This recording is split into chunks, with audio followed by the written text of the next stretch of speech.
Hi everybody, Eric here from No Shin Kenpo San. Today we're going to go over a couple of new things. We've been doing straight movements so far. We're going to do a couple of round movements, mostly with the kicks. We're going to do a couple of round kicks today. There's a lot of ways to do a round kick. All a round kick is it's a kick that just swings around. You've seen a lot in kickboxing. It's a primary kick. It's probably the most versatile kick you can use, high, medium, or low. Around. You can do it from the back leg. You can do it from the front leg. You can do it swinging sideways fast. You can do it from right standing here. So you can do it like this. You can do it like this with a snap.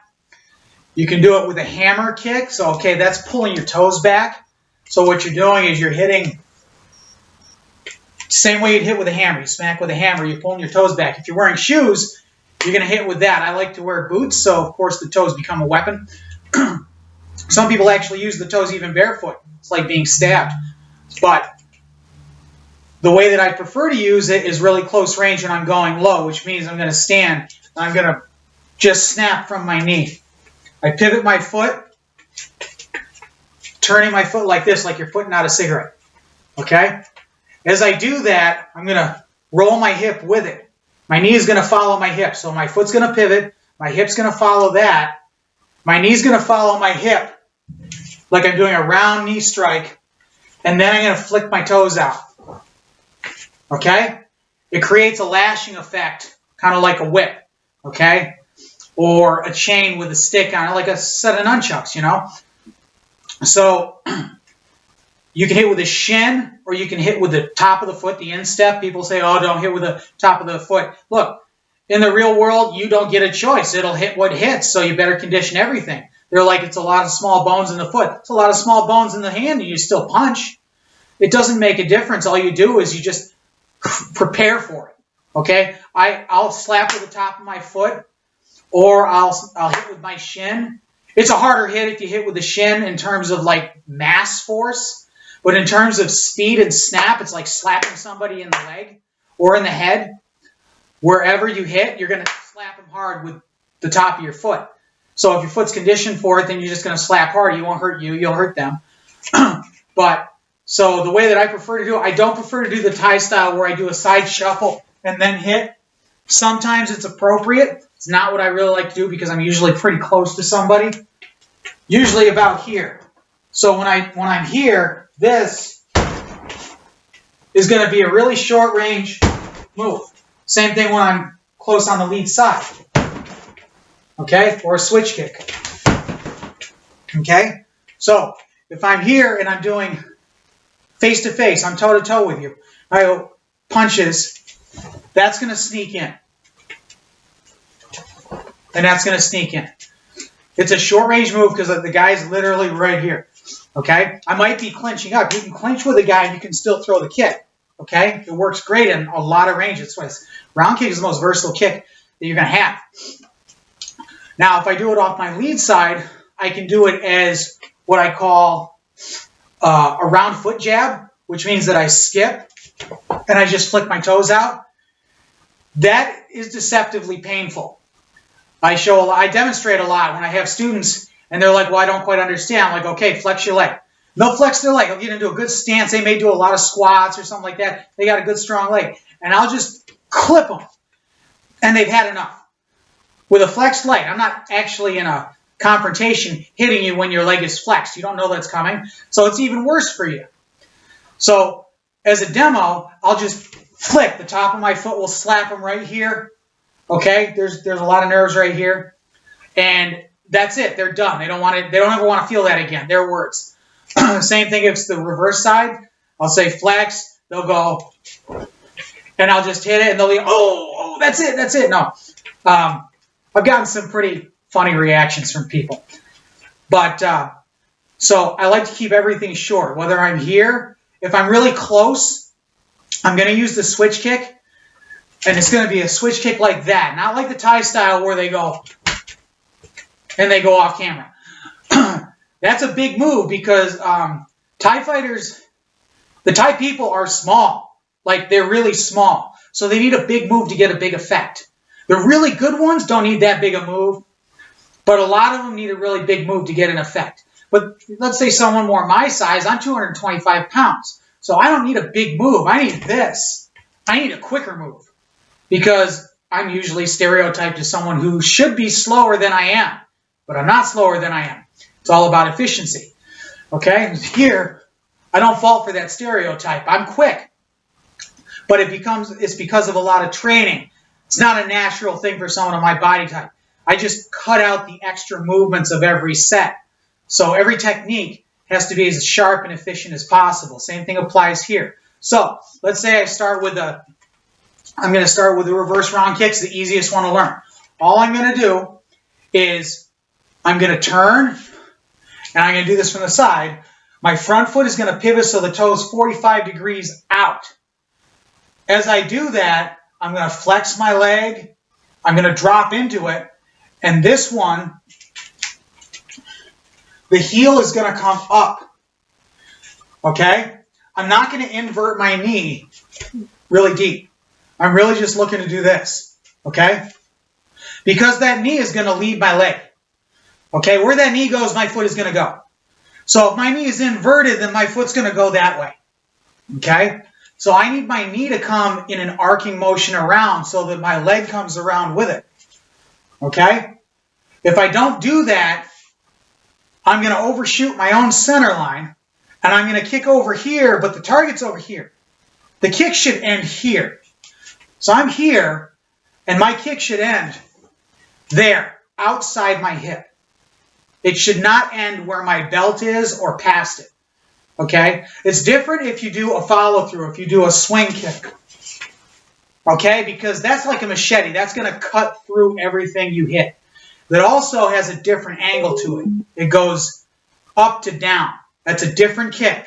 Like I say, there's 100 ways to do a round kick. Just choose what you like to do and do that.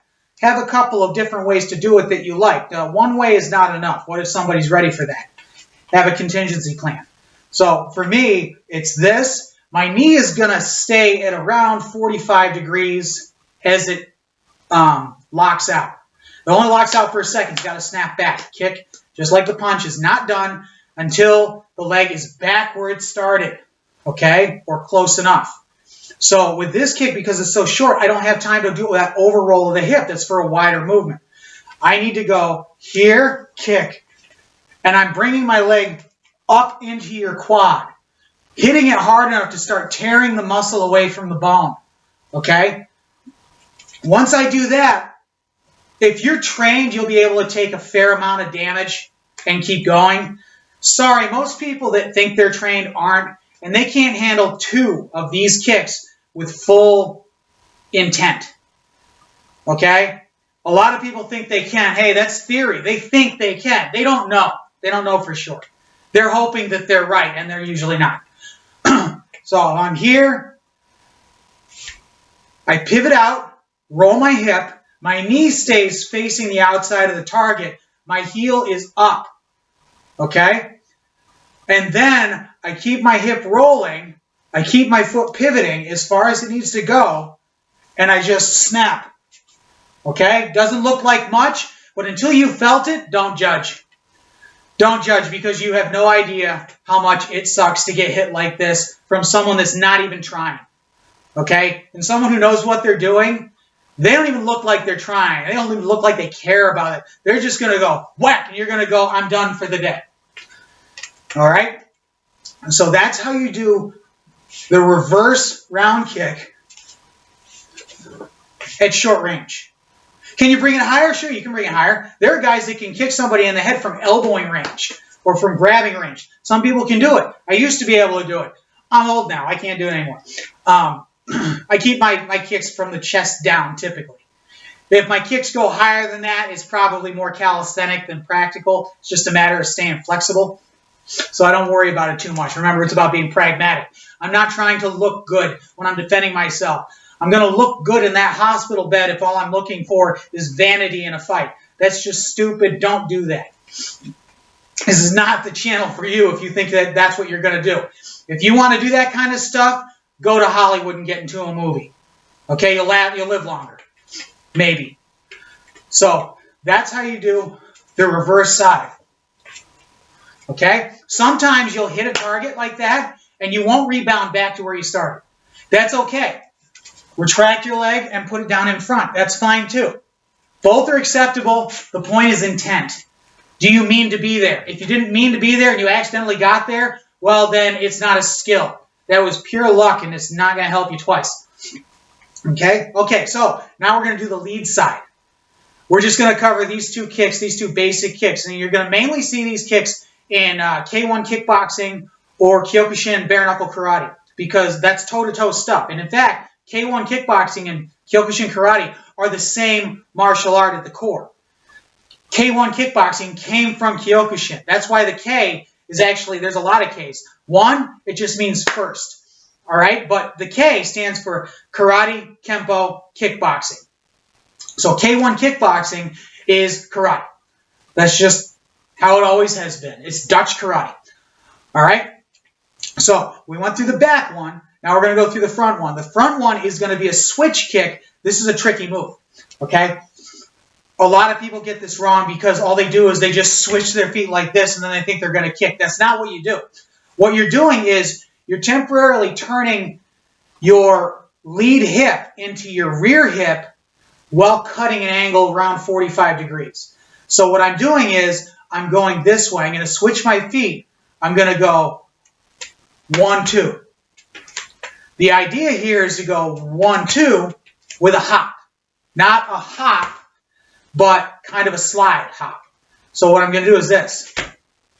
I barely move my front foot to back. I'm more moving this to the front. Okay? It's not a big move like a walk-run like a lot of these guys will go they'll go the distance. The problem is, even though that's strong, and if it hits, it'll do a lot of damage, it's big, which means it's vulnerable. It's vulnerable because it telegraphs a lot. It's a lot of, oh, that's a big move. That's easy to see. That's easy to get out of the way of if you're smart enough to know how to get out of the way. That takes training too. Getting hit to give a hit is stupid. Avoid the hit and then counter. All older martial arts, all martial sports, older martial sports emphasize this. It got lost somewhere around the 1980s and 90s. But if you're taking damage to give damage, well, hey, you may win, but you aren't going to remember it because that concussion is going to last. All right? So what I want is a small move. Switch. Okay? Remember, the 45-degree angle is very important because you have to stay in range of your target. If I'm going straight to the side, I just spent all my energy here because he's still here. I'm also vulnerable because if I go like this, number one, my leg is exposed, my chin's exposed, my hands may be up here, my kidney's exposed, my back's exposed, all that's exposed. And if you want here, I'm going to do it wrong. I missed my target. Okay? What's the point of doing that? I need to keep myself aiming at you. Okay?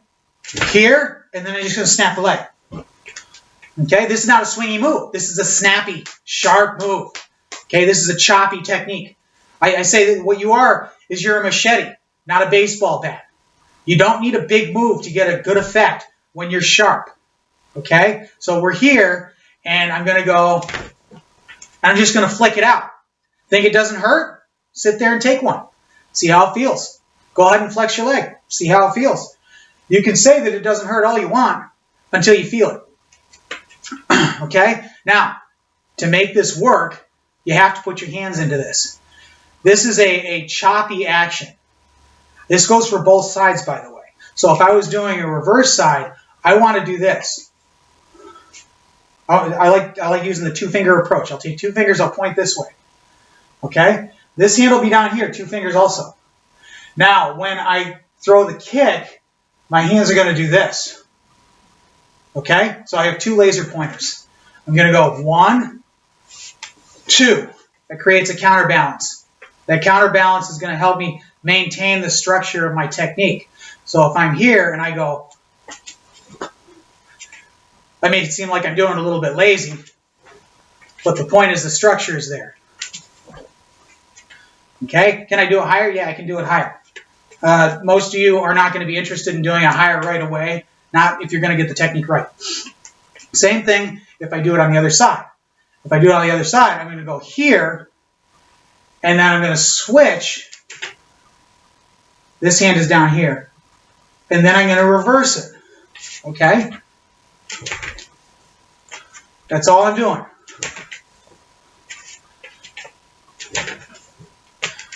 Okay? You want to be able to slow this down and study it. Okay? Watch the little idiosyncrasies and stuff like that. Don't get stuck in the intensity of it. It's not important right now. Okay? The place to hit. You can hit the side to the back right here in between the muscles. With the shin, ideally, you want to hit the front of the quad. With the switch kick especially, the inside of the thigh right here. Okay, right where the arteries are. Okay? The femoral arteries have a lot of nerves surrounding them. So you hit that, the sting is, think of the worst hornet sting you've ever felt. That's pretty much it. It can go away almost as quick as it starts, but that shock value is there.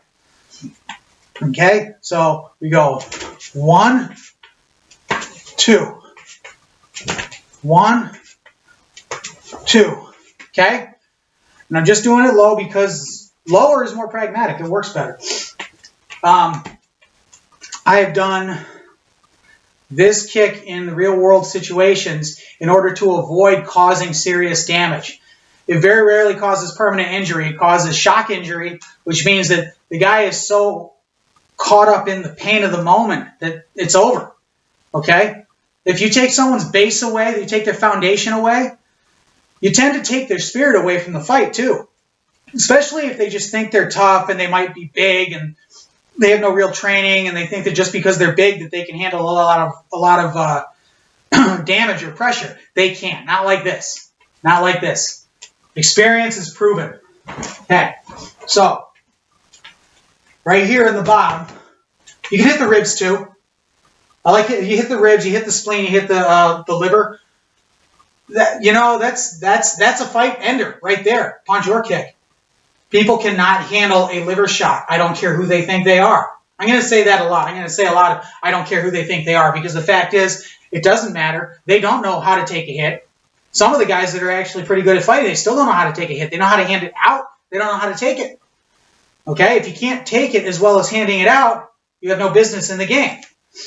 And in self-defense, it's the same thing because I'll tell you what, in self-defense, you will get hit. No matter what you do, you have to assume you are going to get hit.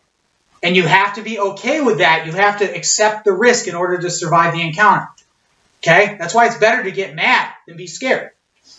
You don't want to get so enraged that you lose all control. Oh, the whole I see red and then you don't know what. Shut up. You're an idiot. You don't see red. If you do see red, you're blind and then it's even easier to take you out. Okay? People say that kind of stuff because they want you to feel intimidated because they actually don't know what they're talking about. So they're putting on a show to get you to go ooh and ah or to be scared of them. No, that doesn't scare me. You're a moron. Go away. Or fight me and let's find out. So, right here, I want to lash my kick. I'm going to take a small step to the outside. I'm using my reverse side. I want to take a small step to the outside, and I just want to tap. That's all I'm doing. I'm just tapping. Okay? Sink down into it. Let the sink be kind of a little snap of its own. And let the kick rebound. Don't try and hit the brakes after you've made contact. Let it come back naturally. You don't have to blast this thing like you're chopping down a tree. Okay? You just need to chip away at it. Chip away. You're not Paul Bunyan. You can't drop a tree in one shot. You have to chip away at it in order to make it fall. Okay? So if the axe is sharp, you'll chip away quicker. And here, that's all I'm doing. Use your hands. It's very simple. Leave it on this side. That's all it is. Hear the percussion. That's all it is. Okay? Now I'm going to do this with the switch kick. Now you can use the foot or the shin. It doesn't matter. It's what's comfortable for you. Remember, this is about conditioning as well. Don't smash your leg into it. It's not going to feel too good. You need to build that conditioning. So I'm here, and I'm going to switch, and then you're just going to go. That's all I'm going to do. Okay, you open this side. Remember, you're trying to step outside of his center line. That means you're not standing in front of him when the kick comes. Your leg is going to pass through. So I want to be over here when the kick comes. Watch again. I don't want to stand in front of his face. I want to be on the left side or the right side, depending on which kick is coming. If I go higher, I need to be a little quicker. Remember, put your ki into it. Ki means a lot more power. Again. Okay? Mid, low. You can do it high. No, I'm not going to demonstrate that. I don't want you to get too cocky. And like I say, I have hip issues and it doesn't work so well as you used to. That's okay. That's why my hands are up here. That's compensation. Okay, so we got through that. Now, we've been doing a lot of punching, straight punches, and palm strikes and stuff like that. How about a block? Let's go with a block. And people say, oh, blocking doesn't work. No, blocking is not primary. Okay, but it depends on how you perceive a block. There's actually 3 ways to do a defensive maneuver, 4 ways if you count head movement, body movement. Okay, so you can either move yourself out of the way, okay, which is the first one. If you don't want to get hit, don't stand in the way, all right? Stay in a tactical position. So if I want to move out of the way, I'm not going to move back so much because he can move forward faster than I can move backwards. He'll just roll me down. I want to move laterally. I want to move to the outside of whatever attack is coming. So if he's coming at me with a jab, I need to be outside that jab. If he's coming at me with a cross, I need to be outside that cross. Always go to his back. That's called the blind side. Okay? Now, the second way would be the parry. Now, the parry is something you do, I'd say it's a passive redirection. Okay, so if someone throws a punch and I go like this and I kind of step back and I just kind of redirect it, that's a parry. It's a passive redirection. All right? Now, if I want to do a check, so if I'm going for you, but you're throwing, I'm going to do it as a check. Same hand movement as the parry, but I'm going to be more aggressive with it and I'm going to go forward. Or I'm going to take the forward angle.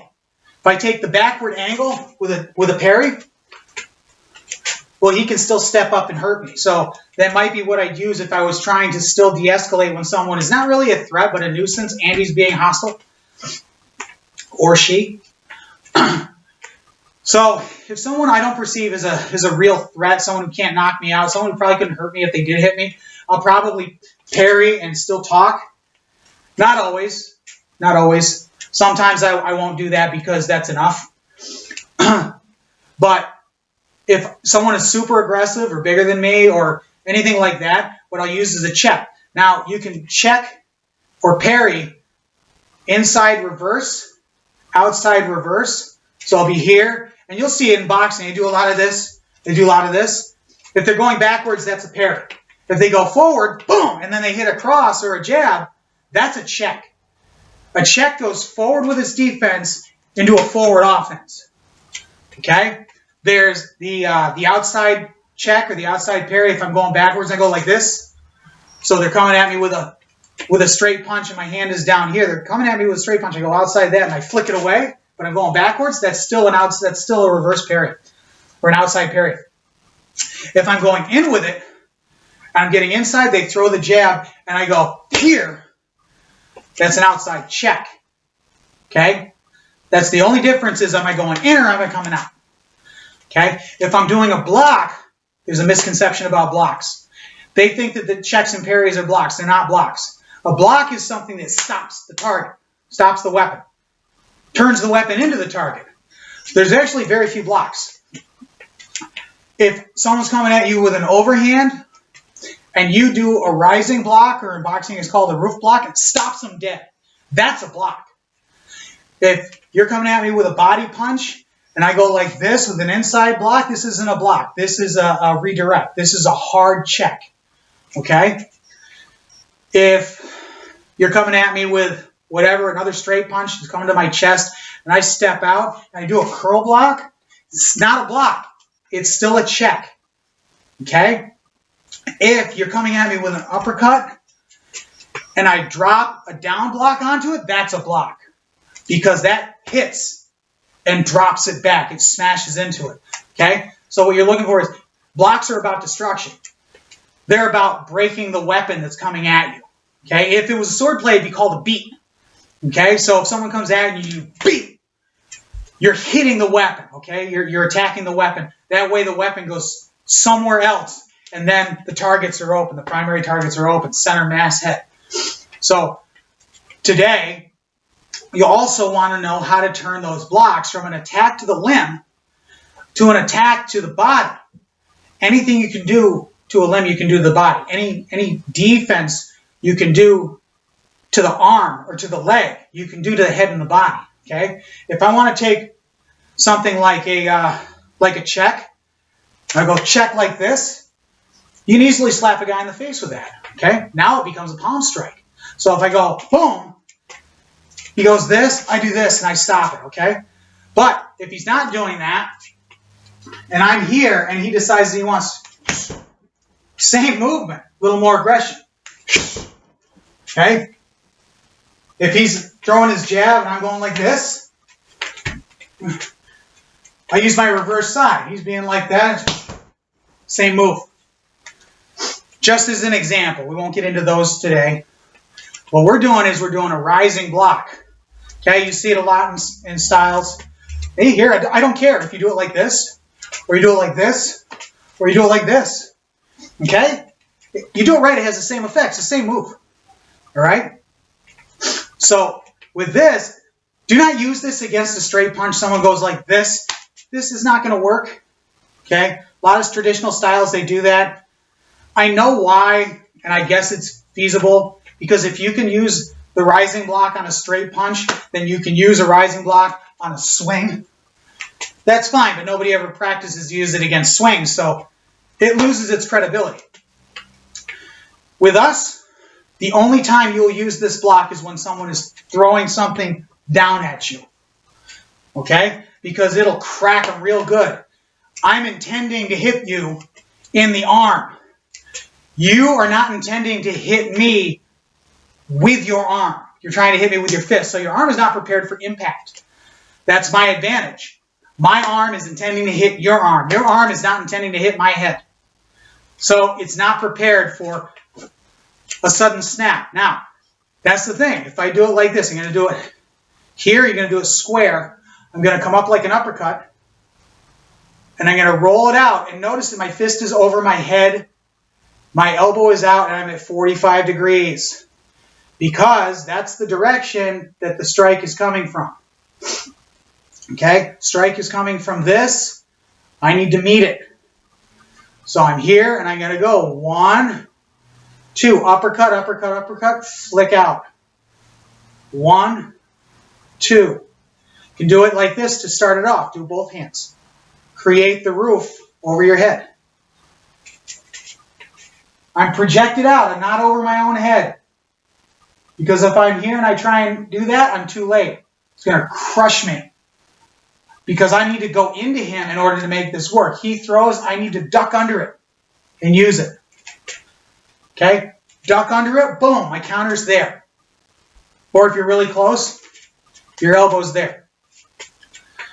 So if I do it like this, 1, 2, 3, 1, 2, 3. When I do alternations, my blocking arm goes to the outside. Do not block to the inside, or you will block yourself out of your own defense. Wrong. Wrong. Block to the outside so that you can project. Project. That twist is important. That is where the concussion comes from. Just like with a punch. That's what turns it into a serious attack. Okay? Now, like before, you can use whatever guard you want. You can go like this. You can go like this. You can go like this. Practice all three. They all mean something. Now, that's when we attack a limb. If I attack the face, in wrestling you'd call it a crossface. Okay, but instead of a crossface like a sawing action, it's a crossface like a slam. Okay? I'm using my forearm like a 2x4. And I'm slamming it into the nose, the jaw, the neck. Okay? So if I do it on here, I'm going to put it across his nose. Okay? And I'm going to put my body weight into it. Remember, this is about going in. The only way out is through. Okay? So it's here. Doesn't take much energy. It's like a shin. This is like a very small shin. Boom! Ish! Ish! To the neck. Ish! Ish! Ish! Okay, other side. Ish! Ish! I'm here. I'm using this. He doesn't like it. I go, ish! He doesn't like it. Ish! I can, if I want to use it as, let's say, a submission to the wall. Let's say they grab me and I grab them back. One of the reasons why you'll put your hand at your hip is because there's something in it. If somebody tries to get a hold of me and I get them, I'm yanking them into my body weight. They're locked in here now. Try it. It works. Lock it right in.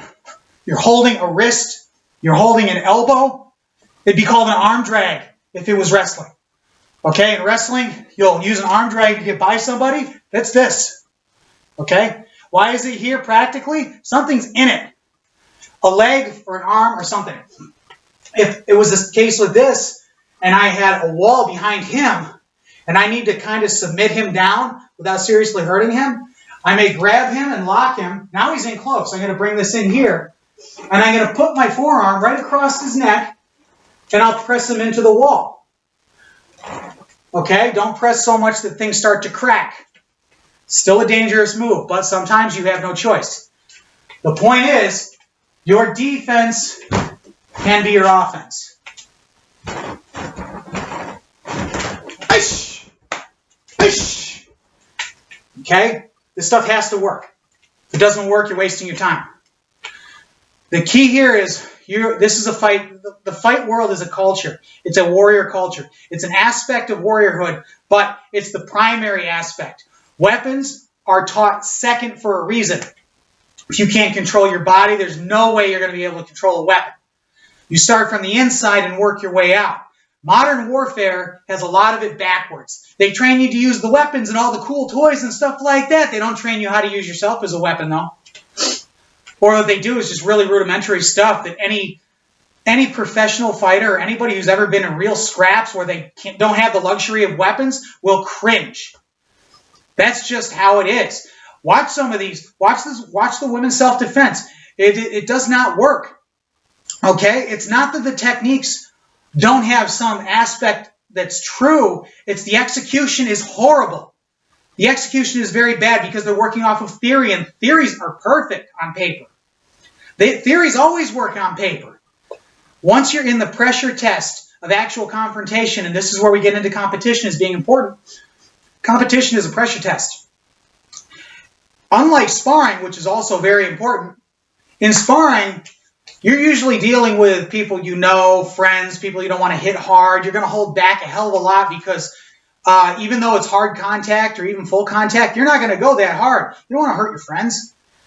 If you go to another gym and there are people there that you don't really know, you don't really care about them. I mean, you respect them. It's courteous. You care about them on a civil level, but you don't know them. You're not going to feel bad about, beating them down, even in a controlled manner. Even that's a level of competition that you won't find in your own school. When you go to a real competition, now you're dealing with somebody who doesn't care about you one bit. He cares about winning. She cares about winning. They care about how they're going to defeat you in any means possible within those rules. Now, we already discussed the rules, so we don't have to worry about that. But within those rules, anything goes. They don't care about you. You don't have to care about them. If you care too much about them, get out of there. Because you're not doing yourself any favors. That's the pressure test. Because in the real world, your attacker doesn't care about you. They care about what they can take from you. In competition, your opponent doesn't care about you. They care about what they can take from you. That's where the reality is in the fight game. The real fight game is not about the techniques you use. It's about understanding that you can only rely on you to get you out of there by going through your opponent. You don't defend yourself. You fight in defense of yourself. You may have volunteered to do it in the sport, but once you're in it, you're bonded by your promise to do it. Okay? It may be voluntary. That's what makes it a sport. But once you're in it, it's real. It's real. Your mind knows it's a game. It's a hard game. It's a painful game. Your body doesn't know that it's a game. Your body thinks it's real. Your body goes into fight or flight. Your body goes into panic and the Green Mile walk. Trial by combat. So since your body doesn't understand that it's not a game, you feel all the same anxiety of knowing you have a stalker. It's the same anxiety as feeling like you have a stalker. You simply volunteered for it. That's the difference. So you're hypervigilant when you're preparing for a fight. You're hypervigilant in the day of the fight. Okay? You don't want to be touched. You don't want anybody talking to you that isn't going to say anything relevant. You're so focused on making it through that you don't have time for anybody's crap. I hated it when people would touch me on the day. Now, don't pat me on the back. Don't even shake my hand. It's nothing against you. But do not steal my energy. That's my focus. If you touch me, you are sucking energy from me that I need to win that match. Don't touch me. Okay? Just have some respect. Talk to me afterwards. I'll explain it to you. Or someone from my camp will explain it to you. If you don't like it, well, then you don't respect me. I don't want you around me anyway. Get the hell out of here. Okay? Because the fact is that when you're in a competition, when you're fighting, any competition really, but fighting is the most, productive when it comes to reality. When you're in the fight, it is all about you. You can be as selfish as you want within those rules. You learn how to be okay with being reasonably selfish. That means that it's all about you. You're going to win. Or you're not. That depends on your confidence level. Okay? So, that's why, even in retirement, like I would say I'm semi-retired or whatever, I really just like to kickbox, even though I did almost all MMA when I was competing. I really like to kickbox and kind of semi-retirement. But here's the thing. Getting back to what I was originally saying, this is a culture, okay? If you're serious, you will immerse yourself in the warrior culture, the Bushido, the chivalry, the whatever you want to call it, depending on the culture. All right? It becomes your lifestyle. This is what that means also. And you may not like it. I don't care. If you don't like it, then this is not the world for you. Especially when you are an instructor, you have got to be prepared to fight. This is old school stuff. This is a traditional thing. You may think you're past that or you're beyond that. Okay, whatever. That's you. But I don't go looking for trouble. But if trouble comes looking for me, be prepared. Because I am. That means that if you're an instructor and someone challenges you to a fight, and you can say, nah. And if they go away, that's fine. Give them a couple of chances. They'll keep coming back. Maybe they'll keep coming back. And they'll be like, well, I really want to. All right. After, 3 or 4 times, you want to see if they're really committed to testing themselves. You may put on the gloves, and you want to make something very clear. Look, if you want to test yourself against me, we're not sparring. We are fighting. We may put on the gloves. We may not put on the gloves. We may go straight to the street with it. Not literally, but no gloves. You can wear whatever protection you want. I don't care. I'm going to wear whatever I do want, or I'm not going to wear it. Mandatory mouth guard, cup. Yeah, obviously. But gloves, shin guards? No. If I agree to it with you, okay, we'll do that. But the fact is that when the bell rings, when the people say go, I am not sparring you. I'm not sparring. I'm fighting you. You want to find out if you're really capable? You're going to have to go all out. Because I'm going to go all out. If you're not cool with that, don't ask me for it. Don't ask any instructor for it. Every legit instructor that I know is the same way. We are not going to go out and challenge people because we don't really have anything to prove. But if you want to be a nuisance, if you want to be disrespectful in that manner and stuff, okay, there are consequences. You want to know the real deal, how it really works? Well, you're gonna find out. To me, that's just being courteous. You asked for it. I feel generous. I'm going to give it to you. Okay? So now that we've gotten that out of the way, you have the block, a couple of ways to do the round kick. There's a few more ways to do that. We'll cover that later. But that's good for today.